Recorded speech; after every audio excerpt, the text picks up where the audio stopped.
Hello class, welcome to study official. आज हम discuss करने वाले हैं अपनी क्लास 10th की आर.एस. अग्रवाल का चैप्टर क्वाड्रेटिक इक्वेशन और उसका क्वेश्चन नंबर सॉल्व करने वाले हैं 10।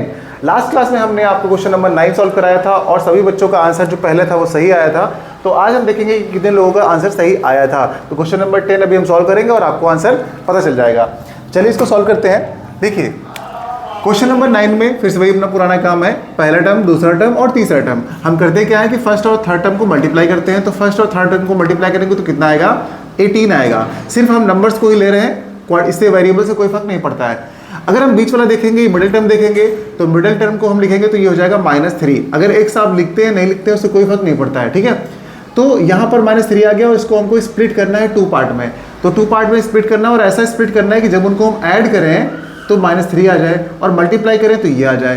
तो आपको ऐसा कौन सा नंबर होता है? देखिए 6 3 जा 18 होता है ना, 6 3 जा 18। अब देखिए 6 3 जा 18 होता है, जब इनको हम मल्टीप्लाई करेंगे तो ये आ जाएगा और जब ऐड करेंगे तो ये आएगा। लेकिन अभी थोड़ा सा प्रॉब्लम है। देखिए जो यहाँ पे साइन होता है ना वो हमेशा बड़े वाले नंबर पे लगा दिया करिए, बस सबसे सिंपल सी बात है। जो यहाँ पे होता है बड़े नंबर पे लगा दीजिए। अब इतना आपको पता चल गया ना, अब x लगा दीजिए और x लगा दीजिए। अब देखिए मल्टीप्लाई करके -6 से 3 करेंगे तो -18 आएगा। अगर मल्टीप्लाई करते हैं और ऐड करते हैं तो -3 आएगा, करेक्ट ना। बस अब क्या करेंगे, -3 के प्लेस पे, क्योंकि -3 को स्प्लिट किया ना, उसके प्लेस पे ये दोनों पुट कर देंगे। तो लिखिए 9x² और यहाँ पे लिखेंगे -6x और प्लस का 3x और -2 आगे 0। अब क्या करेंगे, अब इसमें कॉमन ले लेंगे। बहुत सारे बच्चे पूछते हैं -3x कहाँ चला गया? अरे इसी के प्लेस पे तो आपने रखा है वैल्यूज, तो बस वो चला गया। अब क्या करेंगे, अब इनमें कॉमन लेंगे। क्या कॉमन दिख रहा है आपको? एक तो x दिख रहा है, ऊपर से दूसरा 3 दिख रहा है, तो आप लिख दीजिए 3x कॉमन लिख लीजिए। और अंदर क्या बचेगा? 3 3 जा 9 यानी 3 और x और माइनस में 3 2 जा 6 तो सिर्फ 2 बचा। दूसरे ब्रैकेट में इन दोनों में आपको कुछ भी कॉमन नहीं दिखेगा और जब कुछ भी कॉमन ना दिखे तो आपको क्या करना है, 1 को कॉमन लिख देना। कितना? 1 कॉमन लिख देना है और फिर से सेम इसको ऐसे लिख देना 3x माइनस का 2 और आगे ये 0 आ जाएगा, ठीक है। अब क्या करेंगे आप, अब देखेंगे ये दोनों ब्रैकेट सेम है, सेम हमेशा आने चाहिए। अगर सेम नहीं आ रहे तो समझ लीजिए आपने कुछ गलत किया है।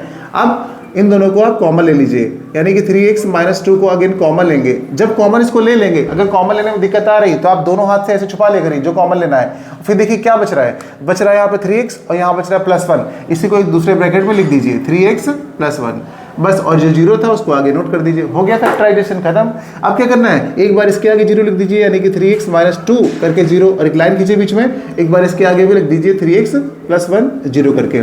ओके, अब क्या करना है आपको, अब करना क्या है, x की वैल्यू यहाँ से निकाल लेनी है। तो यहाँ से कैसे निकालोगे? देखो 3x 2, ये -2 था, उधर जाके 2 हो जाएगा और 3 से इसको डिवाइड करोगे तो क्या हो जाएगा, x = 2/3। एक x की वैल्यू ये आ गई है। ओके, अब सेकंड कैसे निकालेंगे? देखिए 3x और ये x, ये 1 जो उधर जाएगा तो क्या हो जाएगा -1 और ये 3 डिवाइड में भेज दो तो क्या हो जाएगा, x = -1/3। यानी हमारी x की 2 वैल्यूज आ गई। जितने बच्चों को ये आंसर आया था समझ लीजिए सबका सही है, x की वैल्यू 2/3 और -1/3 आई है। अगर किसी का आंसर कुछ और आ रहा है तो बच्चों वो गलत होगा।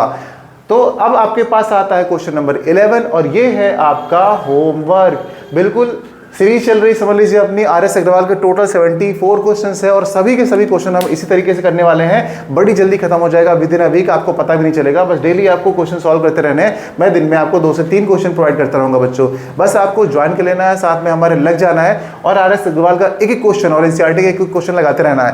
वक्त बहुत ज़्यादा है अभी आपके पास, लेकिन इतना नहीं कि आप पढ़ाई छोड़ दें। बस थोड़ा थोड़ा करके पढ़ते रहिए, थोड़ा थोड़ा करके, फिर देखिएगा पूरी मैथ्स आपकी बहुत स्ट्रांग हो जाएगी। इसकी मैं जिम्मेदारी लेता हूँ। तो बस इसका आंसर आपको कमेंट में बताना है बच्चों। मिलते हैं अगली क्लास में नए क्वेश्चन के साथ। Bye bye.